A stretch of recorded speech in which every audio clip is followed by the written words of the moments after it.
তোক দেখি কেনা মৰম লাগিলে ঐ তোক দেখি কেনা ভাল পাই পেলাইছে ঐ তুই নাগা পাহাৰ লাগা আছ মুই টেকা ভৈয়াম সকলোকে মোৰ চেনেললৈ স্বাগতম জনাইছোঁ। আজি মই প্ৰথমবাৰৰ বাবে আপোনালোকৰ লগত এটা ডেইলি ব্লগ শ্বেয়াৰ কৰিব লৈছোঁ। যদি কিবা ভুল হয় ক্ষমা কৰিব। প্ৰথমবাৰৰ বাবে কৰিছোঁ, নাজানো কেনেকৈ কৰিব লাগে, কৰিছোঁ আৰু আপোনালোকৰ বাবে। আৰু চাওক, যদি ভাল পাই লাইক কৰিব, শ্বেয়াৰ কৰিব, কমেণ্ট কৰিব আৰু ছাবস্ক্ৰাইব কৰিবলৈ নাপাহৰিব। ঠিক আছে, তেতিয়াহ'লে আপোনালোকে ভিডিঅ'টো উপভোগ কৰক। মই আচলতে আবেলিৰ পৰা ব্লগটো ষ্টাৰ্ট কৰিছোঁ আৰু মই এতিয়া চাহ বনালোঁ। এতিয়া মাহঁতি আগফালে বহি আছে আৰু মই দিবগৈ লাগিব চাহ। তেতিয়াহ'লে মই চাহ লৈ যাওঁ, লগত কিবা এটা বনাইছিলোঁ আৰু সেইটো লৈ যাওঁ। আৰু তেতিয়াহ'লে মই আপোনালোকক তাতে লগ পাই আছোঁ। Bye bye. তো মই বনোৱা গোলাপ জামুন মই বনাইছিলোঁ, কালি প্ৰথম বনাইছিলোঁ। কেনেকুৱা পালি মায়ে? চুজিয়ে বনাইছিলোঁ। ষ্টাইলত কৈছোঁ ভাইটি আৰু চাবলৈ যা। হাই হাই কদে টোপনিয়াই আহিছে এখেতে। টোপনি আমাৰ ঘৰটো ভগা চিকা আৰু দেই, পুৰণা ঘৰ। আৰু এইয়া আমাৰ ককা বহি আছে, এইটো জিমি বহি আছে আৰু চব এনেকেই।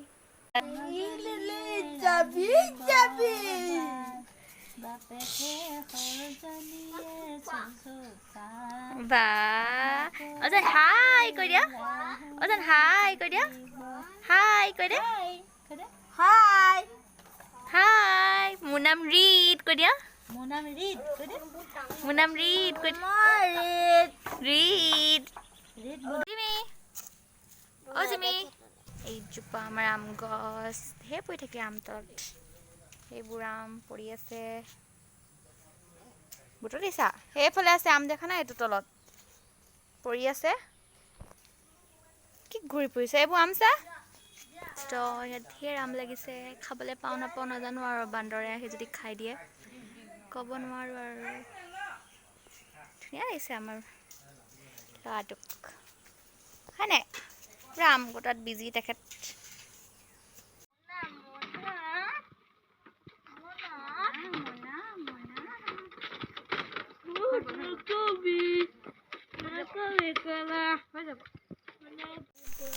আমি এতিয়া ফুৰিবলৈ আহিছোঁ দেই, লাজ লাগে এনেকৈ ক'বলৈ, কোনোবাই শুনিব বুলি।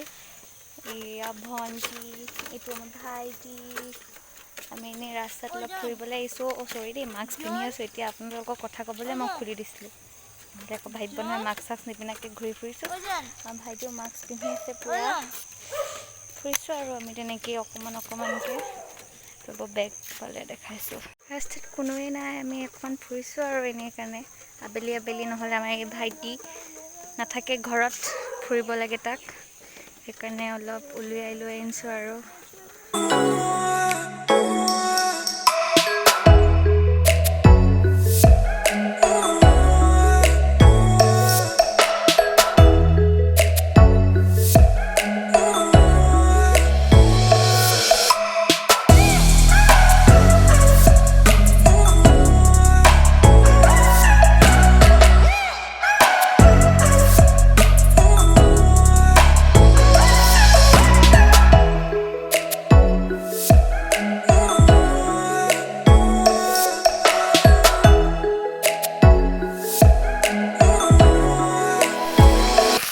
গধূলি চাহৰ সময় আৰু তাৰ কাৰণে মই বনাইছোঁ সেয়া বুট আৰু পিঁয়াজ ভাজি পিনে বনাইছোঁ, তাকে খাম আৰু চাহৰ লগত। মায়ে বনাওঁ আৰু এনেকৈ মায়ে বনায় আৰু আজি মই বনাইছোঁ। বইল কৰিব নহ'লে বুটকেইটা তেনেকেই দি দিলোঁ, নাজানো খাবলৈ কেনেকুৱা হয়। ভাল হওক বেয়া হওক আৰু খাবই লাগিব আৰু এতিয়া বনালোঁ যেতিয়া। ঠিক আছে তেতিয়াহ'লে আকৌ চাহকাপ খাওঁতে আকৌ লগ পাম। Bye bye.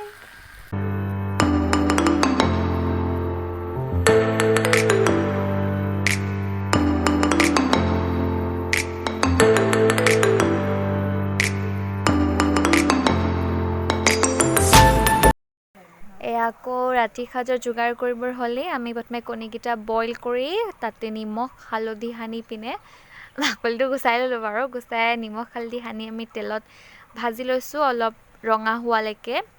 আৰু এফালে এইখিনি অঁতৰাই থ'লোঁ। তাৰপাছত আমি পিঁয়াজখিনি পিহনাত মই পিহি ল'লোঁ, কেইটামান অকণমান কুটিও দিলোঁ দীঘল দীঘলকৈ। আৰু এতিয়া পিঁয়াজখিনি অকণমান ভাজিম। তাৰপাছত আদা নহৰু পেষ্ট আৰু জলকীয়াখিনি দি দিম। এনেদৰে অলপ দেৰি ভজাৰ পাছত আমি ইয়াত নিমখ দিম। সোৱাদ অনুসৰি আপুনি দিব পাৰে, নিমখ দি দিব সোৱাদ অনুসৰি। তাৰপৰা হালধি, মোৰ আচলতে অলপ বেছিয়ে পৰিছিলে হালধি। তাৰপাছত আমি দিম Kashmiri red chilli powder. Kashmiri red chilli powder আপুনি যিমান বিচাৰে দিব পাৰে, কম বিচাৰিলে কম দিব। তাৰপৰা মই দিছোঁ গৰম মছলা আৰু জিৰা দিব লাগিছিলে, মই পাহৰি থাকিছিলোঁ দিবলৈ, মই অলপ পাছতকৈ জিৰাও দিম। আৰু এইটো মই জিৰা দিছোঁ। তাৰপিছত অলপ দেৰি লৰাই দিব, মছলাখিনি অকণমান কেঁচা ভাৱটো যোৱালৈকে। আৰু এনেদৰে লৰাই থাকিব, অকণমান দেৰি ভাজিব মছলাখিনি। আৰু এইটো কালাৰ হোৱাৰ পাছত ইয়াত পানী দিব, আপুনি যিমানটো বিচাৰে। আৰু মই আন্দাজমতে পানী দি দিলোঁ আমাৰ 3জনৰ কাৰণে, বেছিও নিদিব, অকণমান কমকৈ দিব পানীটো। আৰু অকণমান দিম। আৰু অলপ পানীটো দি অলপ দেৰি ঢাকি ৰাখিব। এনেদৰে এটা উবাল অহাৰ পাছত কণীকেইটা দি দিব। আৰু কণীকেইটা দি অকণমান দেৰি ঢাকি পিনে পুনৰ এটা উবল আহিব দিব। আৰু তাৰপিছত হৈ যাব আপোনাৰ কণী দম। এয়া আমাৰ কণী দম হৈ গ'ল। মই বনাইছোঁ, দেখাটোতো ভালেই লাগিছে, মানে মোৰ ভাল লাগিছে। এতিয়া খাবলৈ কেনেকুৱা হয় নাজানো। ঠিক